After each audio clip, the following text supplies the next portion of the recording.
Good evening and welcome to Chaplain 6120, CH16120.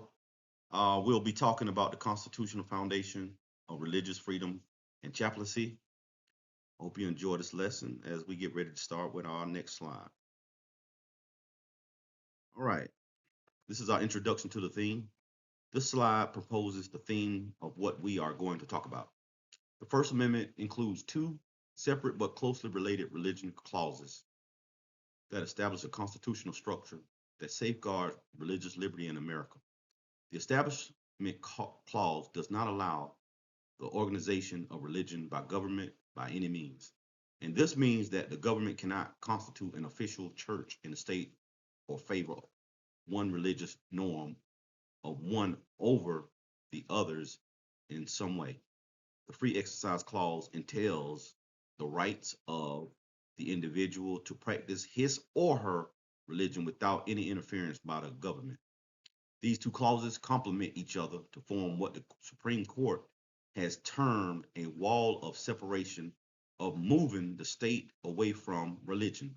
The thrust of critical importance here is that it is in the constitutional tension that chaplaincy programs are present. In the name of government, in a very important way, chaplains are able to offer vital services in religious aspects. However, it needs to be without going over constitutional boundaries, as well as respecting the openness to pluralism of our society. It is what makes it so crucial to comprehend both clauses. Now, major takeaways. The key lesson of our constitutional analysis now warrants being mentioned. A distinction of religious beliefs and religious conduct is the primary and possibly most crucial principle. The Supreme Court has always taught that that through freedom of belief may be absolute, but may be regulated by the government reasonably in instances where it is imperative to safeguard and overwhelming community beliefs. Throughout most of modern constitutional history, standard of compelling interest demanded that a government prove an overriding purpose of the government whenever a law affected religious practices. Then in 1990, the Smith ruling, however, altered all this with a dramatic twist, making the judgment that equal, mostly indiscriminate laws do not need religious exemptions.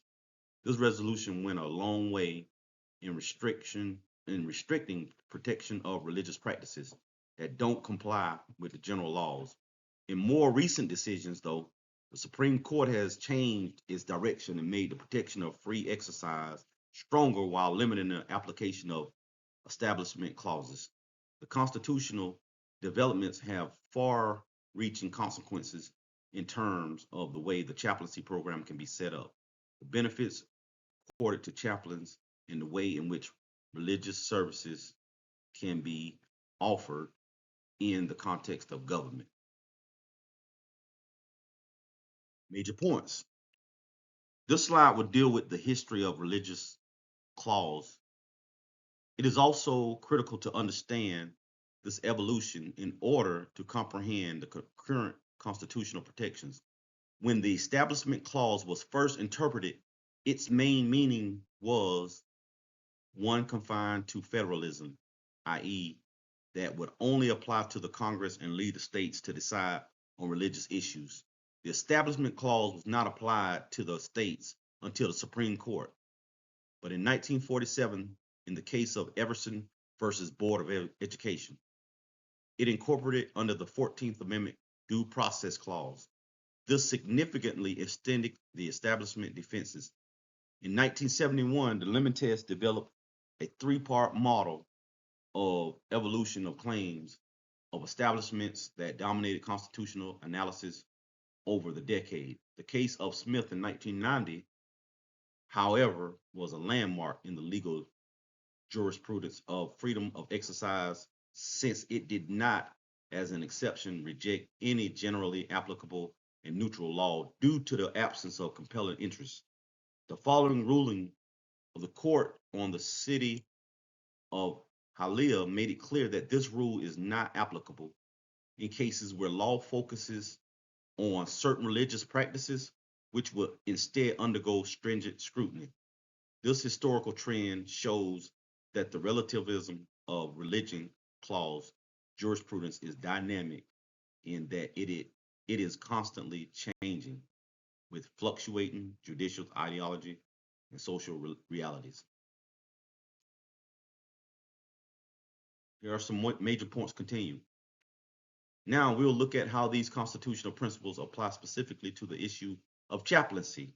The position of chaplains, like those who are in the military, prisons, hospitals, and other places of government, takes a strangely constitutional position that must strike a sensitive balance between the two religious clauses. The free exercise clause serves as the foundation to grant people the right to be offered chaplaincy services and safeguard their religious advice and worship, as well as spiritual aid when in governmental custody or a precinct. This entitlement is given to the service members, prisoners, and patients who are dependent on the services of a chaplain to receive the necessary administrations of their religion. The Establishment Clause, though, imposes significant restrictions on the way chaplaincy programs should be organized. Through chaplaincy services, the government should never support any religious tradition in favor of the others, and hence, it has to be inclusive and pluralist.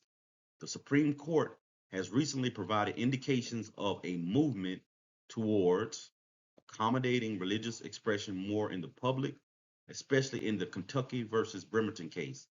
And new cases may create a more open area in the realm of acquiring and providing chaplaincy services.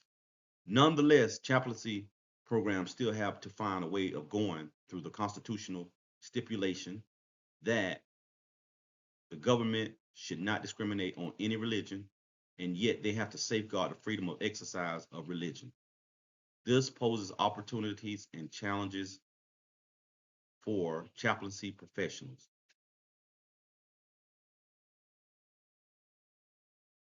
Lastly, I would like to describe some practical uses that can be derived out of our analysis of the constitutional text.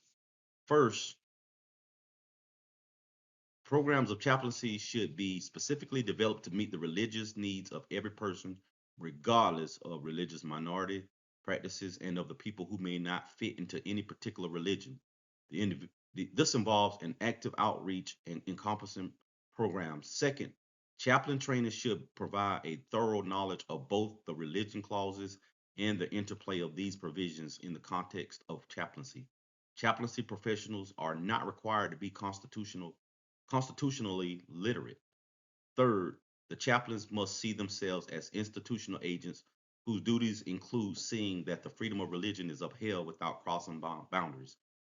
Fourth, the need to promote the use of chaplaincy services should focus on its constitutional basis that it safeguards rights of free exercise, understanding that chaplaincy is not just a convenience, that it is part of a program, but it is mandated by the Constitution. Lastly, we need to be vigilant about the law because the jurisprudence of the Supreme Court is still developing. The constitutional environment has been redefined by recent cases that have had remarkable influence on its definition, and future cases will most likely follow suit. These changes require chaplaincy professionals to keep abreast of the changes in the constitutional environment so they can navigate it well. Hope you've enjoyed this illustration that I proposed, and I hope that it helps you understand the roles of our chaplains. Thank you and have a great day.